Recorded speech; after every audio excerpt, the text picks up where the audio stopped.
आप सभी का स्वागत है आज की भागवतम कक्षा में। और यहाँ पर हम देख रहे हैं कि जो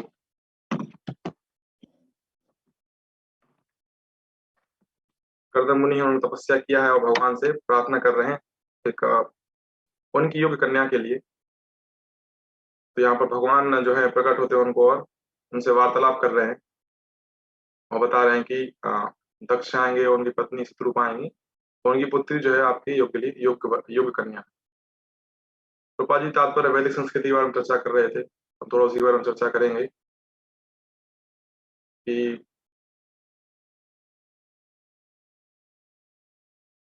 वैदिक संस्कृति जो है भगवान ने स्वयं बनाया, स्वयं दिया है। तो वेद जो है, वेद शब्द उसी से वैदिक आया है। वेद का अर्थ होता है ज्ञान। 15वें अध्याय में भगवान भगवत गीता में कहते हैं वेदेश सर्वे अहम एवं वेद्यो, कि वेदों का ध्येय क्या है, मुझे जानना है। तो वैदिक संस्कृति जो है वो भगवान ने स्वयं दी है।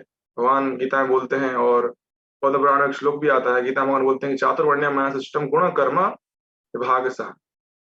भगवान ने 4 वर्ण 4 आश्रम बनाए हैं। और कैसे बनाए हैं इसको? गुण कर्म विभाग सा। कर्म कैसे हैं और गुण कैसे, उस हिसाब से उसको विभाजित किया गया। जैसे ब्राह्मण, क्षत्रिय, वैश्य, शूद्र। तो ब्राह्मण के कर्म क्या है ना? क्षत्रिय कर्म क्या है? वैश्य के कर्म क्या है? गीता के जो है 17वें 18वें अध्याय में बताया गया है कि पूरी डिटेल में बताया गया क्या कैसे गुण होते हैं ब्राह्मण के, क्षत्रिय के, वैश्य के। ऐसे पद्म पुराण में श्लोक आता है कि जो वर्णाश्रम बनाया है अब ये भी 2 तरीके का होता है, एक दैवी वर्णाश्रम, आसुरी वर्णाश्रम। वर्तमान में जो हम देख रहे हैं वर्णाश्रम, आसुरी वर्णाश्रम, लोग अपनी नित्य के लिए जो है कार्य कर रहे हैं, क्योंकि भगवान ने जो प्रिंसिपल बनाए हैं ये तो यूनिवर्सल ही है। जैसे ब्राह्मण जो होता है वो भगवान बोलते हैं he is a top of head, मतलब वो समाज का सिर है, क्योंकि वो क्या करता है, वेदों का ज्ञान देता है, संस्कृति का प्रचार करता है और भगवान का जो है उनका ज्ञान देता है। तो ज्ञान के लिए जाना जाता है ब्राह्मण, भगवान के ज्ञान के लिए। तो वो समाज को गाइड करता है। और गाइड कौन कर सकता है? जिसमें ब्रेन हो, माइंड, मतलब हम बोलते हैं बुद्धि जिसमें हो, वो गाइड कर सकता है सही तरीके से। तो ब्राह्मण ऐसे क्षत्रिय होते हैं, क्षत्रिय समाज की रक्षा करते हैं।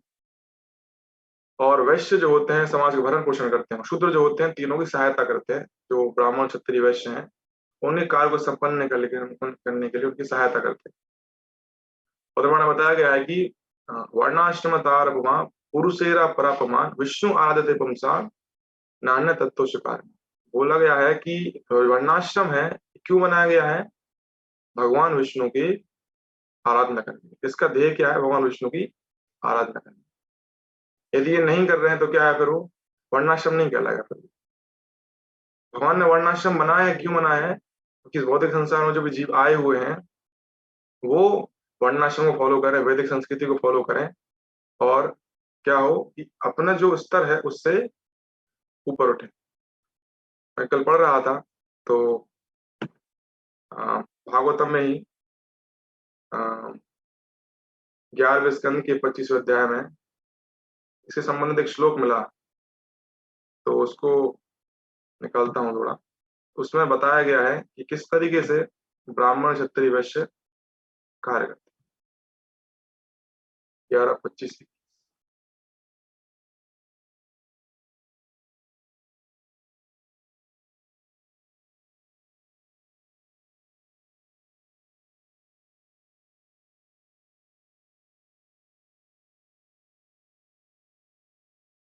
तो बताया गया वैदिक संस्कृति के बारे में यहाँ पर बताते हैं कि जो वैदिक संस्कृति है उसको जो फॉलो करते हैं वो सत्वगुण में रहते हैं और उच्च पदों को प्राप्त होते हैं। ब्रह्मलोक जाते हैं, तपलोक जाते हैं, वहां से भगवत धाम जाते हैं, है ना। वैदिक संस्कृति फॉलो नहीं करते हो, तमोगुण में रहते हैं, वो नीचे कर जाते हैं। और जो वैदिक संस्कृति का उपयोग किस लिए करते हैं? इंद्र तृप्ति के लिए करते हैं, और रजोगुण में रहते हैं। वो कहाँ रहते हैं? वो इसी भौतिक जगत में रहते हैं। ऊपर नहीं जा पाते। उद्देश्य क्या है? भगवान ने संस्कृति बनाई है, भगवान ने वर्णाश्रम बनाया, भगवान ने इस पूरे जगत को बनाया, इसलिए नहीं बनाया कि इस संसार में रहना है। भगवान ने वेदों को बनाया, पुराणों को बनाया, शास्त्र दिए, ऋषि मुनियों को दिया। क्यों दिया? ताकि इस संसार में जो आ गए हैं, इससे बाहर निकल सकें इनके माध्यम से। यहाँ पे एक गाइड दिया भगवान ने, मैनुअल गाइड बोलते हैं जिसको। इसको फॉलो करेंगे, इस अध्याय भगवान गीता में बोलते भी हैं कि देवताओं और मनुष्यों के परस्पर संबंध से, मनुष्य जब यज्ञ करेंगे तो देवताओं को उनका जो है भाग मिलेगा, उससे दोनों परस्पर संबंध बनेगा, और क्या होगा? जो मनुष्य है उनकी चेतना उठेगी और वो समझ पाएंगे जीवन का उद्देश्य क्या है। वैदिक संस्कृति फॉलो करना बड़ा महत्वपूर्ण है। आज के समय हम देख रहे हैं कि लोग संस्कृति को भूलते जा रहे हैं पूरी तरीके से। तात्पर्य जी बता रहे हैं यहाँ पे, आज जो है हम देखते हैं कि ऐसे ही कोई ऐसे जो शादी विवाह होते हैं वो बड़े डिसाइड नहीं करते आज। आज बच्चे डिसाइड कर लेते हैं शादी किससे करना है, विवाह किससे करना है। तो ये वैदिक संस्कृति नहीं है। वैदिक संस्कृति में माता पिता डिसाइड करते थे। हम देखते हैं कुछ साल पहले भी ऐसा कस्टम अभी गांव में देखने को मिलता है कि माता पिता जो है डिसाइड करते हैं कि किससे विवाह होगा, और वो लॉन्ग लास्टिंग रहता है। आजकल जो सो कॉल्ड लव मैरिज होती है उस समय तलाक हो जाती है, डाइवोर्स हो जाते हैं। क्यों? क्योंकि कृपा जी बोले तत्पर में ना कि उनको नहीं पता कि कैसे सिलेक्ट करना है, अनुभव नहीं है और ज्ञान भी नहीं। लेकिन जो माता पिता होते थे पहले के जमाने में देखते हैं हम कि पहले शास्त्रों ज्ञान लोगों को होता था कि शास्त्रों जो बताया गया है, जो गुण बताए गए उनसे मिलजुल करके विवाह होते थे, और वो जो विवाह होते थे वो सुखी संपन्न लोग रहते थे, शांतिपूर्वक लोग रहते थे, क्योंकि शास्त्र के आधार पर चीजें हो रही हैं। भगवान गीता में बोलते हैं ना, 16वें अध्याय के आखिरी श्लोक में बोलते हैं, ये शास्त्र मुत्सृज्य वर्तते काम कारता, नासा सिद्धिम अवाप्नोति ना सुखम ना पराम गति। जो शास्त्र को फॉलो नहीं करते हैं, ना तो उनको सुख मिलता है और ना परम गति मिलती है। आज हम देख रहे हैं कि कितने लोग शास्त्र को फॉलो कर रहे हैं, कितने लोग जो है भगवान ने संदेश दिया भगवत गीता में उसको फॉलो कर रहे हैं।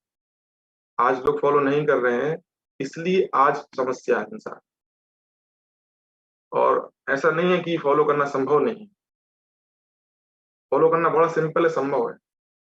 प्रॉब्लम क्या है? प्रॉब्लम आज समाज जो है ऐसा बन गया है एनवायरमेंट कि लोगों को लगता है कि इसी तरीके से चलना है हमको। यही आज लोग बोलते हैं ना कि हाँ यही एक बेंचमार्क है, इस हिसाब से हमको चलना है, तभी हम इस समाज में रह सकते हैं, नहीं तो लोग क्या कहेंगे। भगवान क्या करे उसकी किसी को परवाह नहीं है, लोग क्या कहेंगे उसकी परवाह है लोग। तो जो वैदिक संस्कृति है उसको फॉलो कब कर पाएंगे, या फॉलो कौन कर सकता है? जो सतोगुण में है। जब तक सतोगुण में नहीं रहेंगे तब तक इस संस्कृति को फॉलो नहीं कर पाएंगे। और फिर जैसे हम सुनते हैं कि जब हिरण्यकश्यपु का आतंक फैल गया था, पहला कारण उन्होंने क्या किया था? पहला कार्य क्या किया था? ये श्लोक निकालता हूं, 7-10। हिरण्यकश्यपु जब प्रकट हुआ था, प्रकट होने के पहले ही, पूरा जो है ब्रह्मांड में हाहाकार मच गया था, अंधेरा छा गया था। और जब प्रकट हुआ था तो बड़ा ही कोलाहल था, सारे देवी देवता डर गए थे।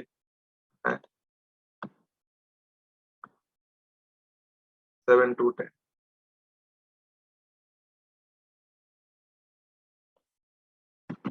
तो हिरण्यकश्यप जब आतंक फैलाया था, तो क्योंकि उनके भाई जो थे हिरणाक्ष, उनको भगवान वराहदेव ने हत्या कर दिया था, मृत्यु कर दिया, मार दिया था उनको। तो हिरण्यकश्यप को बड़ा क्रोध आया था कि हमारे भाई को मार दिया। तो बदला लेने की भावना अंदर प्रकट हुई थी, भगवान से बदला लेने की भावना, भगवान को मारने की भावना प्रकट हुई थी। तो अपने जो अनुचर हैं उनको बोलते हैं कि अ, मैं भगवान विष्णु को मारने के कार्य में लगा हूं, और ढूंढ रहे थे कि विष्णु कहाँ है। तो हिरण्यकशिपु तो भगवान विष्णु कार्य में लगाऊं, और अपने अनुचरों को क्या बोलते हैं कि तुम क्या करो, तो ब्राह्मण संस्कृति है ना, ये वैदिक संस्कृति जो है ना, जैसे ब्राह्मण यज्ञ कर रहे हैं, देवताओं का यज्ञ कर रहे हैं, तो उनको जाके नष्ट करो, उनकी तपस्या को भंग करो, हाँ, उनके जो यज्ञ कुंड है उनको नष्ट करो, ब्राह्मण संस्कृति को तबाह कर दो। क्यों? उससे क्या होगा? उससे होगा ये कि देवता जो है उनको क्या नहीं मिल पाएगा, उनका हिस्सा नहीं मिल पाएगा।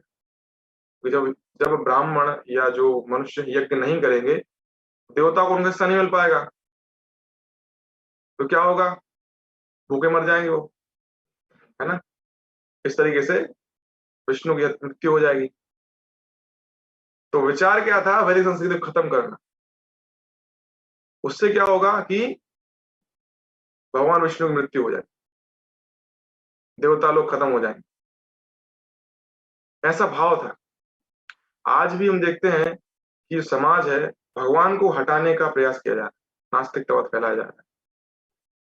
तो क्यों कैसे संभव हो पा रहा है कि जैसे वैदिक संस्कृति को नष्ट किया जा रहा है धीरे धीरे, वैसे वैसे असुर प्रवृत्ति जो है ये बढ़ रही है। ये स्टार्ट कैसे हुआ था? अभी हम देखते हैं आज से कुछ साल पहले कि जब अंग्रेजों का आगमन हुआ था, उसके पहले भी वैदिक संस्कृति लोग फॉलो कर रहे थे, वर्णाश्रम फॉलो कर रहे थे, लोग मर्यादा में थे, है ना, संस्कृति फॉलो कर रहे थे कुछ हद तक। लेकिन धीरे धीरे अब बहुत ज्यादा जो क्या बोलते हैं, इसका खत्म होने की ओर जा रहा है वैदिक संस्कृति। क्यों? क्योंकि इसको हमारे लोगों ने इसको मिस इंटरप्रेट किया है। वैदिक संस्कृति में, ब्राह्मण संस्कृति में सबसे इंपॉर्टेंट दो चीजें होती हैं। एक होता है गाय, cow, and second is our scriptures. तो जब अंग्रेज आए तो उन्होंने देखा कि लोग इतने गरीब हैं, कोई कोई तो फिर भी इतने सेटिस्फाई हैं, इतने संतुष्ट हैं, इतने ये विचलित नहीं हो रहे हैं। क्योंकि वो तो अंग्रेज क्या कर रहे थे, भाई आप धन लो, ये सब कुछ लो, संपत्ति दे रहे हैं उनको, और आप हमारे आर्मी में आ जाओ, सैनिक बन जाओ। लेकिन हो ही नहीं रहा है, लोग सेटिस्फाई, अपने जीवन संतुष्ट हैं, गरीब है लेकिन फिर भी संतुष्ट जीवन से। तो उनकी विचारधारा को बदला गया।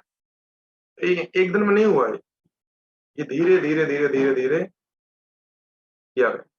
कैसे किया? पहले तो उन्होंने क्या किया, जो हमारा गुरुकुल सिस्टम था, जहाँ पर वेदों को ज्ञान मिलता था, गुरुकुल में शिक्षा मिलती थी, स्पेशली गुरुकुल सिस्टम बोल सकते हैं इसको, जहाँ पर वैदिक संस्कृति को बढ़ाया बढ़ाया जाता था, मतलब ट्रेंड करते लोगों को, बच्चों को ट्रेंड किया जाता वैदिक संस्कृति को लेकर, लीडर बनेंगे आगे जाकर, ये वैदिक संस्कृति को बढ़ाएंगे। पहले उन्होंने क्या किया, पहले उन्होंने शास्त्रों को पढ़ा और उसको गलत तरीके से बताया गया कि ये क्या है, ये मनोविज्ञान है, ये मैथोलॉजी है। मैथोलॉजी है तो क्या है कि इसको नहीं मानना चाहिए, तो सब मन से लिखा गया, रामायण मन से लिखी गई, महाभारत मन से लिखी गई है, इसमें कोई तथ्य, इसमें कोई सच्चाई नहीं है। उन्होंने संस्कृत पढ़ ली, फिर उसको उनके फेवर में कुछ लोग आगे, ब्राह्मण लोग कुछ फेवर में आ गए, उनके माध्यम से उन्होंने इसका प्रचार करना चालू कर दिया। तो लोगों में धीरे धीरे भरोसा आ गया, उनके ही लोग बोल रहे हैं कि ये सत्य नहीं है। आज भी हम देखते हैं, आप किसी ब्राह्मण से पूछेंगे जो कथा करते हैं, तो वो नई सिद्धांत नहीं बता पाते हैं। क्यों? उन्होंने खुद नहीं पढ़ा सिद्धांत को, है ना। इसलिए लोग फिर सो कॉल्ड जो मूवी बनती है, पीके बनती है, ये मूवी बनती है, इनको देख के लोग भ्रमित हो जाते हैं। तो अंग्रेजों ने जब ऐसा किया, तो उन्होंने पहले हमारे जो गुरुकुल सिस्टम था, वैदिक संस्कृति जो थी, ज्ञान जो इसके माध्यम से संस्कृति आगे बढ़ रही थी, उसको पहले क्या किया, खत्म किया। शास्त्रों को मिस इंटरप्रेट किया गया और लोगों को बताया गया कि ये सही नहीं है, मैथोलॉजी। तो दूसरा क्या किया इन्होंने, एक तो हो गया ये ज्ञान को हटाया, दूसरे तरीके से दूसरा जो है, जो यज्ञ में सबसे महत्वपूर्ण है संस्कृति, वैदिक वैदिक सभ्यता में सबसे महत्वपूर्ण अंग जो है वो है गाय माता। उसके लिए क्या किया उन्होंने, वो लोगों को बताया कि गाय के चमड़े से बढ़िया अच्छे अच्छे कपड़े बनते हैं, ये फायदा है, ये फायदा है। तो गाय की हत्या करना आरंभ कर दिया, काउ किलिंग, और स्लॉटर हाउस खुले गए, तो मास किलिंग होने लगा। और इस तरीके से चेन किलिंग बोलते हैं इसको, मतलब एक ही बार में कई गाय काटी जाने लगी। और जब गायों काटा जाने लगा, तो फिर उस तरीके से धीरे धीरे धीरे धीरे संस्कृति का पतन हुआ। आज हम देखते हैं कि पूरे वर्ल्ड में इंडिया इज नोन फॉर वैदिक कल्चर। जैसे अमेरिका एक इकोनॉमी के लिए फेमस है, China technology, Japan, Germany technology के लिए फेमस है। जर्मनी बहुत से मशीन बनाने के लिए फेमस है। इंडिया इज नोन फॉर वैदिक कल्चर। विदेश से लोग आ रहे हैं इंडिया में वैदिक कल्चर को अपनाने के लिए, और हम जा रहे हैं विदेश वेस्टर्न कल्चर को अपनाने के लिए। तो वैदिक कल्चर को धीरे धीरे धीरे धीरे खत्म किया। इंडिया जो है आज वर्ल्ड में नंबर 1 है किसमें? गाय का मांस बेचने में। आजादी के समय पे भारत में पॉपुलेशन कितनी थी? 30 करोड़ पॉपुलेशन थी, 30-40 करोड़ पॉपुलेशन थी। और गाय कितनी थी? 90 करोड़ गाय थी, 90 करोड़ गाय आजादी के समय पे। और आज की कंडीशन है हार्डली 6-7 करोड़ काउस। कितनी गाय बची हैं? बाकी गाय कहाँ गई? Slaughter house. तो ये वैदिक संस्कृति का पतन हो रहा है धीरे धीरे। इस कंडीशन में आज है समाज कि लोग चाहकर भी, हाँ, लोग चाहते हैं, ऐसा नहीं लोग चाहते नहीं है, लेकिन चाहकर भी लोग फॉलो नहीं कर पा रहे हैं, क्योंकि ऐसा आज एनवायरमेंट बन चुका है कि लोग फॉलो नहीं कर पा रहे वैदिक संस्कृति को। तो हिरण्यकश्यपु जब आतंक फैलाया था, उसका पहला उद्देश्य क्या था? कि देवताओं को विचलित करना था। उसने सबसे पहले भगवान विष्णु को मारने की योजना बनाई थी। वो बोला कि जब भगवान विष्णु मर जाएंगे तो देवता स्वतंत्र ही निर्मल होकर, वही उनकी शक्ति, जब देवता जब परेशानी में आते हैं तो कहाँ भगवान के पास जाते हैं। जब भगवान विष्णु मर जाएंगे तो क्या होगा? देवता भी मर जाएंगे। तो दूसरी इसकी योजना थी, 2 योजनाएं थी। एक तो भगवान विष्णु के मारने की, दूसरा जो उसने अपने अनुचरों को बोला था कि आप जाके ब्राह्मण संस्कृति को नष्ट करो, जो यज्ञ हो रहे हैं उनको खत्म करो। उसके लिए प्रयास किया गया। भगवान ने जो संस्कृति दिया है, ब्राह्मण जो यज्ञ कर रहे हैं उसको जाके नष्ट करो। तो उसको आके नष्ट किया गया और फिर ब्राह्मण यज्ञ करना बंद कर दिया। तो धीरे धीरे धीरे धीरे धीरे क्या हुआ कि जो है बंद हो गए यज्ञ वगैरह। फिर हिरण्यकश्यप ने स्वर्ग के ऊपर शासन कर लिया। सारे देवता उनके अंडर में आ गए थे। ऐसा समय आ गया था, हिरण्यकश्यप जब एक आंख उठाते थे अपनी, कि मान लो उनको गर्मी लग रही है, तो अपनी आंख की कैसे उठाएं और समझ जाएंगे सूर्य देवता कि हाँ भाई थोड़ा नीचे हो जाए, अपना तापमान कम करना है। ऐसा था। इशारा करते थे, इशारे में वायु बहती थी उनके। ऐसा आतंक हो गया था कि नारद मुनि भी उनके सभा में उनके गुणगान करते थे। इस तरीके से वैदिक संस्कृति का पतन हुआ। अब हम देखते हैं कि जैसे भगवान गीता में बोलते हैं, अभी हम वर्तमान में देख रहे हैं कि किस तरीके से कलयुग बढ़ रहा है। अभी तो सिर्फ 5000 साल ही हुए हैं भगवान चैतन्य महाप्रभु के आने से, कलयुग जो है दब गया है।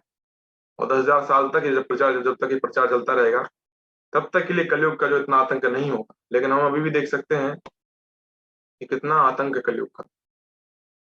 कितने गर्भपात हो रहे हैं। प्रभुपाद जी लेक्चर में कितना बोलते हैं अबॉर्शन के लेके। कलयुग का प्रभाव ही तो है।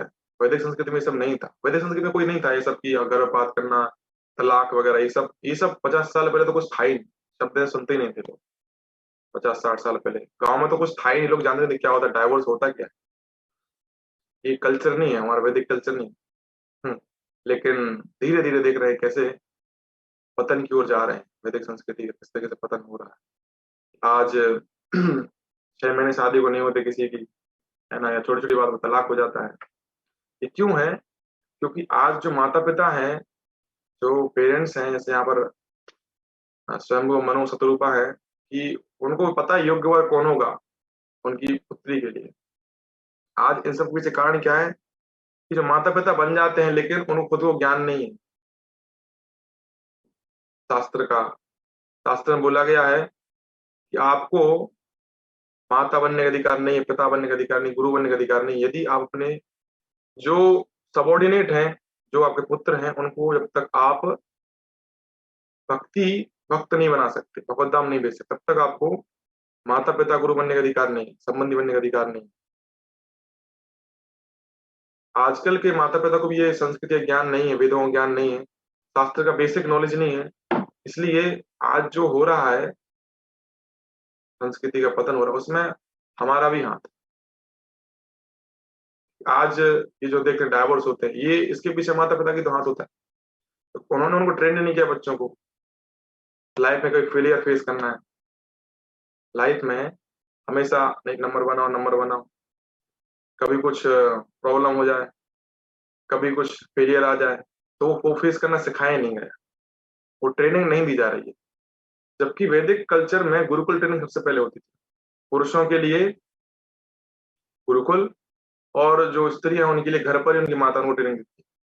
ट्रेनिंग क्या होती थी कि हाउ टू बिकम चेस्ट, सती कैसे बनना, ये ट्रेनिंग होता था स्त्रियों का। और पुरुषों का कैसे ट्रेनिंग होता था कि कैसे समाज में रह के भगवान की भक्ति करना है और भगवान भक्ति का प्रचार करना है। पर्पज यही था पहले ह्यूमन लाइफ का। अल्टीमेटली वैदिक कल्चर को फॉलो करने पर्पज था, वर्णाश्रम फॉलो करने पर्पज था। भगवान गीता में बोलते हैं कि वर्णाश्रम फॉलो करिए, भले ही चाहे उसको इम्परफेक्टली कर पा रहे अपनी ड्यूटी को। 17 चैप्टर बोलते हैं कि भले ही आप, थर्ड चैप्टर में बोलते हैं कि भले ही आप अपनी ड्यूटी को इम्परफेक्टली कर पा रहे हैं, फिर भी लेकिन उसी ड्यूटी को करो, दूसरे का कार्य करने का प्रयास मत करो। पहले गुरुकुल ट्रेनिंग यही मिलती थी कि यम नियम जो इंद्रिय संयमन है, इंद्रिय संयमित करना, मन को संयमित करना, और कैसे वैदिक कल्चर को फॉलो करते हुए जीवन को जीना। आज ये ट्रेनिंग नहीं मिल रही है क्योंकि गुरुकुल नहीं है, एक तो बात है। दूसरा बात है कि माता पिता खुद ट्रेनिंग नहीं दे रहे बच्चों को, तो माता पिता को खुद ट्रेनिंग नहीं है।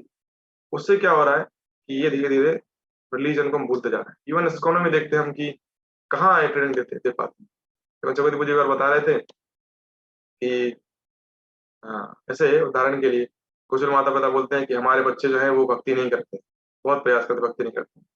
लेकिन यदि मान लो कोई बच्चा है, वो 11वीं क्लास में, ठीक है, और वो पढ़ाई करना बंद कर दे और स्कूल जाता है और बोल दे नहीं मैं पढ़ूंगा नहीं, ऐसे मेरा मन नहीं कर रहा पढ़ने का, तो क्या माता पिता उसको अलाउ कर देंगे? हाँ भाई मत करो पढ़ाई? नहीं अलाउ करेंगे, फोर्स करेंगे, थोड़ा डांटेंगे, मारेंगे और स्कूल भेजेंगे। क्यों? क्लियर है ना, पढ़ेगा तो बढ़ेगा। लेकिन यही भक्ति में अप्लाई क्यों नहीं करते? क्योंकि हमारा हमको खुद क्लियर नहीं है कि भक्ति भक्ति क्या है, भक्ति में क्या मिलने वाला है। इसलिए बच्चों को हम फोर्स भी नहीं कर पाते, उनको इंस्पायर नहीं कर पाते भक्ति करने के लिए। लेकिन पढ़ाई के लिए कैसे इंस्पायर कर देते हैं? बहुत से बच्चे तो जो स्कूल नहीं जाते, बचपन में कौन स्कूल जाता है? किसी का मन नहीं करता स्कूल जाने का। और बड़े में किसका मन करता है स्कूल जाने का? वो तो ठीक है जा रहे हैं इसलिए। मन किसी का नहीं करता जाने का। लेकिन कैसे मन मार के पढ़ाई करते हैं, ऐसे मन मार के भक्ति क्यों नहीं करते? हम कन्विंस नहीं, इसलिए दूसरे को कन्विंस नहीं कर पा रहे हैं। माता पिता कन्विंस नहीं, इसलिए बच्चों को कन्विंस नहीं कर पा रहे। कहीं ना कहीं हमारा दोष है इसमें कि हम इस ज्ञान को अपने जीवन में अप्लाई करें और फिर इसका प्रचार करें हमारी अनुचरों को। जब वो उस चीज को लेंगे, आगे आगे बढ़ेंगे, तब जाके इस संस्कृति को हम बचा सकते हैं और उसको बढ़ा सकते हैं। जो ह्यूमन मनुष्य लाइफ, मनुष्य जीवन का जो उद्देश्य है उसको प्राप्त कर सकते हैं। ये जो अभी चल रहा है कलयुग प्रभाव फिर भी अभी कम है, लेकिन हम देख सकते हैं इतना प्रभाव बढ़ गया है। मुंबई में शहर में तो क्या बताएं, बड़े बड़े शहरों को तो क्या ही क्या। भगवान बोलते हैं, आप पढ़ेंगे 6वें स्कंद में पढ़ेंगे, अभी जो ये संस्कृति चल रही है, अभी तो कुछ भी नहीं है। जब 10,000 साल हो जाएंगे उसके बाद कलयुग जब तांडव करेगा, तब तो क्या कहना। अभी जब इतना क्राइम है, अभी जब इतना प्रॉब्लम है, पोल्यूशन है, ये क्यों है? क्योंकि लोग धर्म फॉलो नहीं कर रहे हैं, लोग शास्त्र फॉलो नहीं कर रहे हैं। जब कलयुग आ जाएगा तब पता नहीं क्या होगा। कलयुग जब 10,000 साल बढ़ेगा तब अलग ही तांडव होगा। 12वें स्कंद में 7वें अध्याय के 14वें श्लोक में बताते हैं कि भक्ति की महिमा क्या है।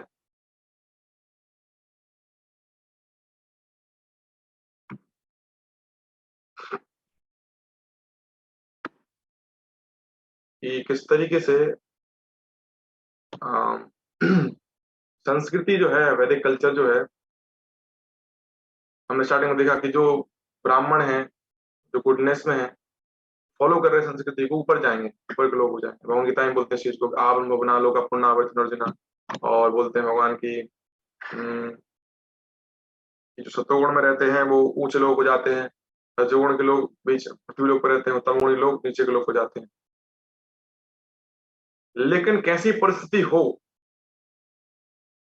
अगर अ, भक्ति कर रहे हैं और भक्ति नहीं कर रहे हैं, जैसे अभी हम चर्चा कर रहे थे कि कैसे कलयुग में, अभी जब कलयुग बढ़ेगा तो ये 12वें स्कंद में 7वें 14वें श्लोक में बताते हैं कि अच्युत भगवान जो है, हम देखते हैं कली अवतार बोलते हैं, अच्युत भगवान प्रत्येक युग में पशुओं, मनुष्यों, ऋषियों तथा देवताओं के बीच में प्रकट होते हैं।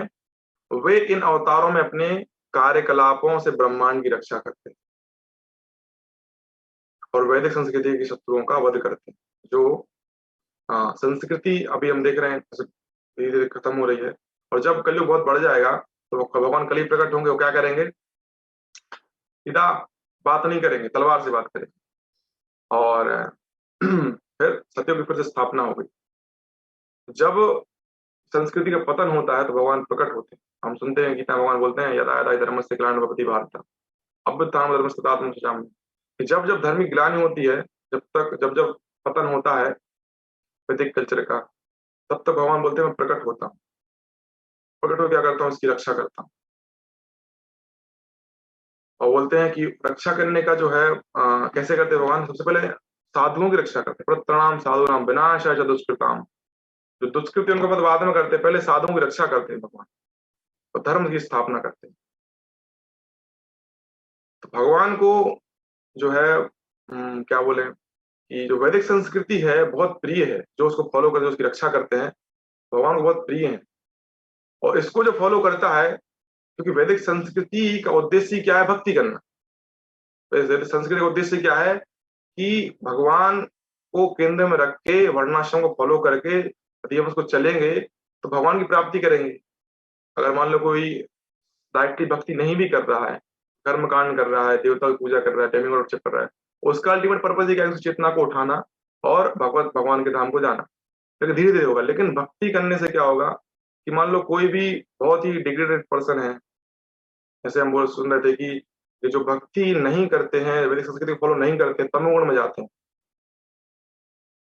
नरक लोक को जाते हैं, नीचे के लोग को जाते हैं। और छठवें स्कंद में बताया गया है कि किराट हुनान पुलिंद पुष्कष आविर शम्मा यवना खसादया, ये वे लोग हैं जो संस्कृति को फॉलो नहीं करते, ये तमोगुणी लोग, जो मल की इच्छा, मल खाने की इच्छा करते हैं, मीट ईटिंग करते हैं, सारा नियम को तोड़ते हैं, ये वो लोग हैं। चंडाल, यवन, मलेच्छ, जो संस्कृति को फॉलो बिल्कुल नहीं करते। लेकिन भक्ति कितनी सरल है, भगवान बोलते हैं छठवें स्कंद में बोलते हैं कि किराट हुनान पुलिंद पुक्कष आविर सम्म यवना खसादया यन्ने च पाप यदपाश्रयाश्रया शुद्धंति यस्मिन् प्रणविष्णुवे नमः। तो भगवान का आश्रय लेता है, भगवान की भक्ति करता है, चाहे ये कैटेगरी का भी हो, कौन सा, यवन हो, मलेच्छ, चंडाल हो, किराट हुनान पुलिंद पुक्कषा, ये वो लोग हैं जो 4 वर्ण में नहीं आते हैं, ब्राह्मण क्षत्रिय वैश्य शूद्र में नहीं आते, उससे नीचे जाते हैं। तो लेक्चर में बताते हैं अपने कि कहाँ कहाँ पे लोग, आंध्र प्रदेश, मंगोलियन, फिलीपींस, ये इस कैटेगरी में आते हैं, इस तरीके के लोग। तो भक्ति करने से इन लोग का भी उद्धार हो जाता है। वैदिक कल्चर फॉलो नहीं कर पा रहा, ठीक है, ये वो लोग जो नहीं करते, लेकिन ये लोग भक्ति भी करेंगे, ये लोग भक्ति करते हैं ना, तो इनका भी उद्धार हो जाता है। भक्ति इज वेरी ग्लोरियस। इसलिए पहले हमें कन्विंस होना है भक्ति को लेके, पहले हम कन्विंस हों, और इसका पहले हम अपने ही जो अनुचर हैं, हमारे रिलेटिव्स हैं, इनको बताएं वैदिक कल्चर के बारे में। रिस्पॉन्सिबिलिटी हमारी, भगवान चैतन्य महाप्रभु कहते हैं कि भारत में जन्म लिया है तो क्या करना है, परोपकार करना है। और कैसे करना है, प्रचार करके करना है। जो भारत में जन्म लिया वो फॉर्चुनेट है। प्रभुपाद जी किसी ने पूछा कि कितने भक्त हैं आपकी संस्था में, प्रभुपाद जी बोलते हैं इंडिया का पॉपुलेशन कितना है, उस टाइम था 60 से 80 करोड़ था, बस उतने भक्त हैं। भारत में जन्म लिया वो भक्त ही है, क्योंकि वो ना चाहते हुए भगवान का नाम ले लेगा, भगवान गोविंद का नाम ले लेगा, जिसने एक बार गोविंद भगवान का नाम ले लिया वो नरक नहीं जाता कोई भी, तो भक्त है वो। तो भारत में ऑलमोस्ट सब भक्ति है, डिवोटी है। तो यहाँ प्रचार करना बड़ा सिंपल है, हम पर ही डिपेंड करता है जो इस्कॉन के डिवोटीज हैं, कि जब ये लीड करेंगे, ये प्रचार करेंगे, तब इस संस्कृति की रक्षा हो सकती है, और तब वही यहीं पर राम राज्य, यहीं पर सत्ययुग आ जाएगा। तो हमारी रिस्पॉन्सिबिलिटी है कि हम इसका प्रचार करें। हरे कृष्ण। प्रभुपाद की जय। किसी को प्रश्न तो पूछ सकते हैं।